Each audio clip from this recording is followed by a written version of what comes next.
നിങ്ങൾ ഒരു ഇൻകം കൊണ്ട് മാത്രം നെക്സ്റ്റ് ലെവലിലേക്ക് പോകാൻ പറ്റും എന്ന് വിശ്വസിക്കുന്നുണ്ടെങ്കിൽ you are wasting your time and energy. ഇന്ന് നെക്സ്റ്റ് ലെവലിൽ ജീവിക്കുന്ന ഒരാളും ഒരു ഇൻകം സോഴ്സ് കൊണ്ട് മാത്രമല്ല ആ ലെവലിലേക്ക് എത്തിയിട്ടുള്ളത്. അവർക്ക് മൾട്ടിപ്പിൾ ഇൻകം സോഴ്സസ് ഉണ്ടാവും. സോ നമ്മളും അങ്ങനെ ആയിരിക്കുക. ഇന്ന് നിങ്ങൾക്ക് കിട്ടുന്ന ആ ഒരു ഇൻകം കൊണ്ട് ഇന്നത്തെ കാര്യം നടക്കുമായിരിക്കാം. മേ ബി നാളത്തേക്ക് കുറച്ച് സേവിങ്സും ഉണ്ടാക്കിയേക്കാം. ഒരിക്കലും അതുകൊണ്ട് മാത്രം നിങ്ങളുടെ ഫ്യൂച്ചർ സെക്യൂർഡ് ആയിരിക്കില്ല.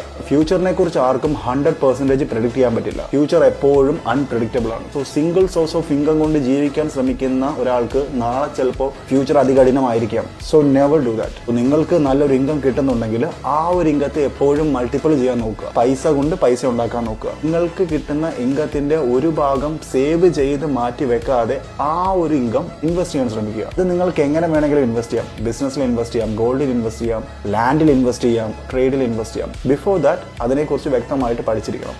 എപ്പോഴും സേഫ്റ്റി എന്ന് വിചാരിച്ച് സേവ് ചെയ്ത് വെക്കുന്ന മണി ഡെഡ് ഇൻവെസ്റ്റ്മെന്റ് ആണ്. നിങ്ങളുടെ കയ്യിൽ ഒരു 10 ലക്ഷം രൂപയുണ്ടെങ്കിൽ ആ 10 ലക്ഷം രൂപ നിങ്ങൾ പൈസയായിട്ട് സേവ് ചെയ്ത് വെച്ച് കഴിഞ്ഞാൽ അത് എപ്പോഴും അവിടെ 10 ലക്ഷം രൂപയെന്നായിരിക്കും. നേരെ മറിച്ച് ആ ഒരു പൈസ എന്തിലെങ്കിലും ഒരു കാര്യത്തിൽ ഇൻവെസ്റ്റ് ചെയ്ത് അതിൽ നിന്ന് നിങ്ങൾക്ക് 1 രൂപ കിട്ടിയാൽ കൂടി അത് പ്രോഫിറ്റ് ആണ്. സോ എന്തുകൊണ്ട് അത് ചെയ്യാതിരിക്കണം? ഇന്ന് സക്സസ്ഫുൾ ആയിട്ട് നിലനിൽക്കുന്ന എല്ലാവരും ഈ ഒരു പ്രോസസ്സിലൂടെയാണ് ആ ഒരു ലെവലിലേക്ക് എത്തിയിട്ടുള്ളത്. So take the risk now or regret later.